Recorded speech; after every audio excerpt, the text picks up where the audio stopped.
if you are a beginner guitar player, or perhaps you're teaching beginners, here's a cool little exercise you can do.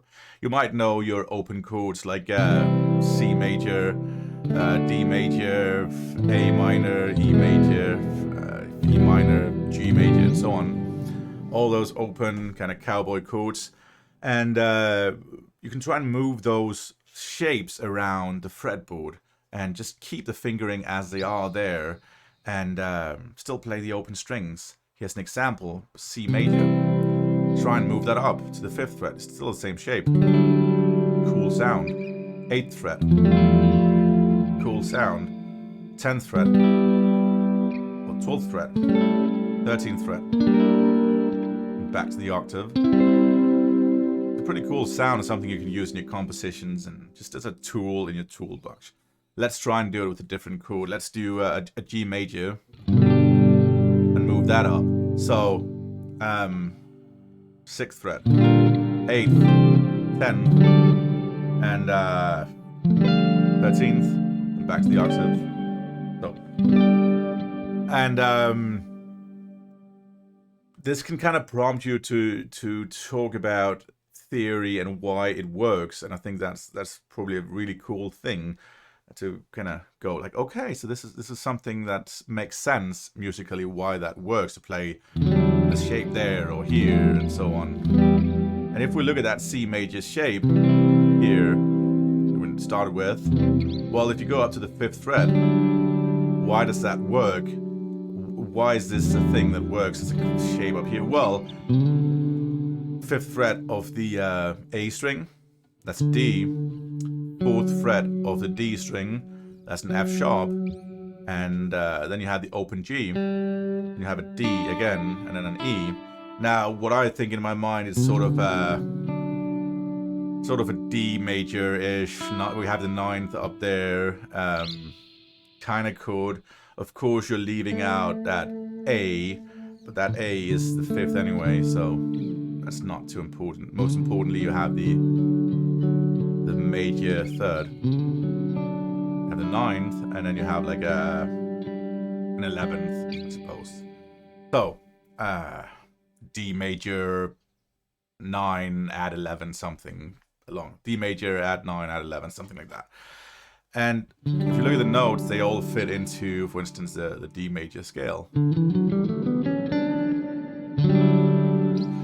the same if you move to different positions. Let's look at that. That's like an F major chord, and you have the 7th up there. So F, A, and you have the open G again, and you have an E up there. So just playing F, A, and E is like an F major 7. You're leaving out the 5th again, so you're leaving out that C. And instead of that C, the G, and I'd think of that G as a 9th to the F, and you know, F major 9. So you know, you can do the same thing with the other chords. I think that's kind of cool, and you can kind of try and think, okay, so what keys do these notes fit into, and why do they work? You know, what scales can I play around with them in? So, for instance, in this chord, we had as I said, we had the F, we had the A, we had the 7th, the E, the major 7th, the E, and we had the G, which is the 9th. So, F, A, we had the G as well. And we did not have the 5th, however, we did have a major 7th. But you could include the 5th in your playing. So those were a note. Now fill that in with the scale. You could do like an F major, or you could do an F Lydian.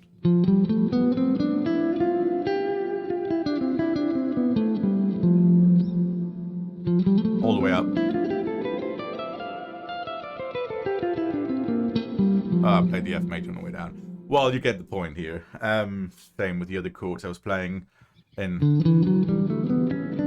that D major, F add 9, add 11 kind of shape. We had the D, and we had the E as the ninth. The major third, and we had the G.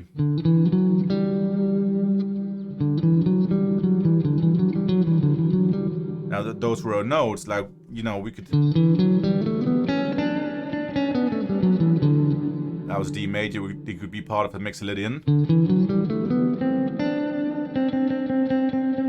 Of course, it's all a bit more contexty than this. I don't like teaching this as modes, but just it could be part of that. We have the C, you know, instead of the C sharp in major. So yeah, that's a cool little exercise you can do. Move those shapes around. Let's finish up with one more. Let's do like an A major. Let's lift off the A on the G string, so now an A7. And you might have, if you know Alice in Chains, you might have heard this this little thing before where they go to the third fret, sorry, and to the 5th fret.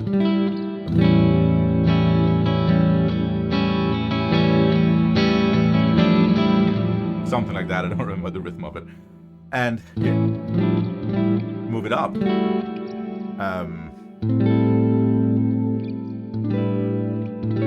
Octave there again. You can actually also, if you know your scales well, you know your keys well. For instance, you could in E minor or G major, if you have like a bar chord here, that's an E minor chord, and then a D major and perhaps a C, so on, E, B minor. Why not try and kind of lift up that G string and high E again, because you know those two notes are in the E minor scale.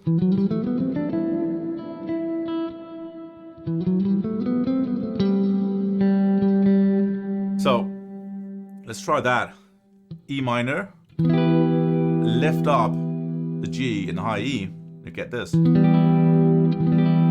Now go to the next chord. We had the D major, lift up that G and the D, sorry, G and the E. Let's go to C, and finally to the B. So I'm still just playing open strings on the high E and the G. And chord progression could sound something like this.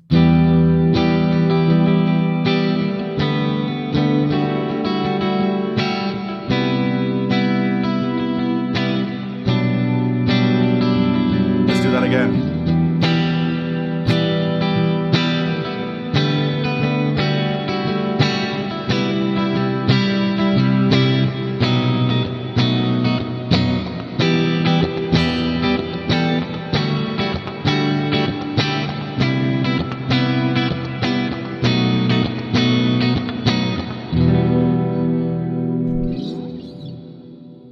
Messed it up a bit at the end there, but it is what it is. So I think you got the point. You can do that with you can do this with major chords as well. E major. So just move that around.